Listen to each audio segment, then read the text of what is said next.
Yellow alert पहले से ही था।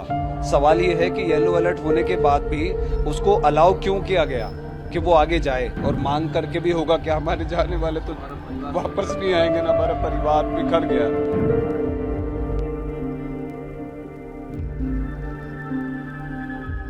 मेरे घर के 3 सदस्य, मेरी बहन, मेरी मम्मी, मेरे भांजा 4 साल का, सारे ख़त्म हो गए। स्थानीय लोगों ने उसको रोका भी, बोला भी कि मौसम ख़राब है, साइड लगा दो। और जो बोट में हमारा परिवार शामिल था उसके अंदर बैठे हुए थे, उन्होंने भी बोला था कि भाई वापस ले लो, साइड लगा दो, लेकिन उसने सुना नहीं।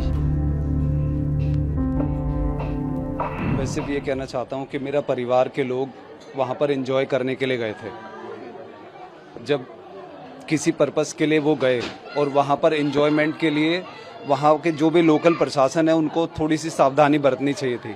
कल पूरा अलर्ट था 2-3 दिन पहले से कि मौसम ख़राब हो सकता है, फिर भी उस क्रूज़ को अलाउ क्यों किया गया कि वो वहाँ पर सब लोग गए। जब वहाँ पर गए तो इसीलिए ये इतना बड़ा हादसा हुआ।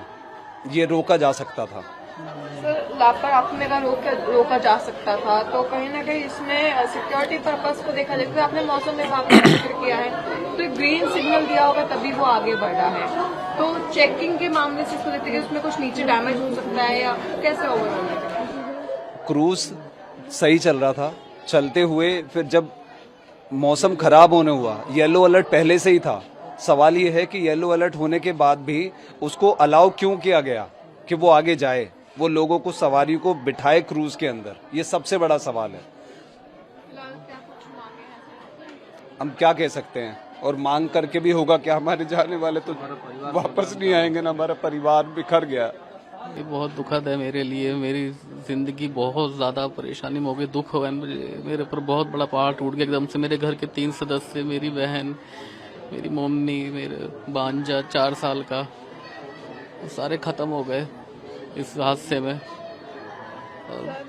लापरवाही की बात की जाए तो उन्होंने कहना है कि वेदर की वजह से भी प्रॉब्लम हुआ है।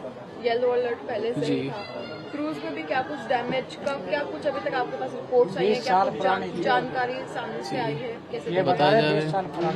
जी, ये सब चीज़ें बता लापरवाही से ही हुई हैं, क्योंकि जब उसमें बता रहे थे कि लोग मना कर रहे थे कि आगे मत जाइए इस सब चीज़ों में, वो फिर भी उस चीज़ को आगे ले गए क्रूज़ को, और वो जाके वहाँ पे तूफान में फंसा। और काफ़ी पुराना क्रूज़ था वो, इस वजह से ये सारी घटनाएं हुई हैं। लापरवाही कहूँगा, और सिक्योरिटी इसमें भी लापरवाही कहूँगा, क्योंकि लाइफ जैकेट वहाँ नहीं दी गई टाइम से उनको।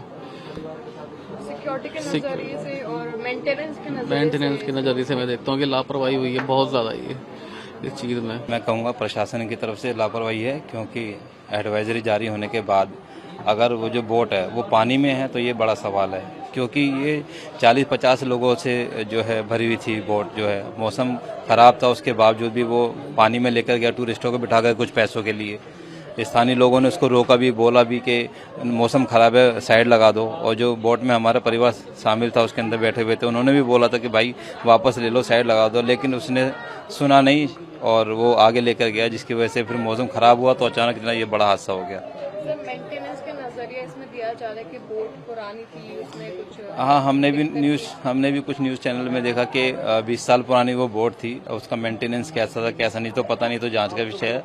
लेकिन ये जो हादसा ना, इसने हमें तोड़ दिया पूरा। हमारे परिवार के हमने 3 सदस्यों को खोया है।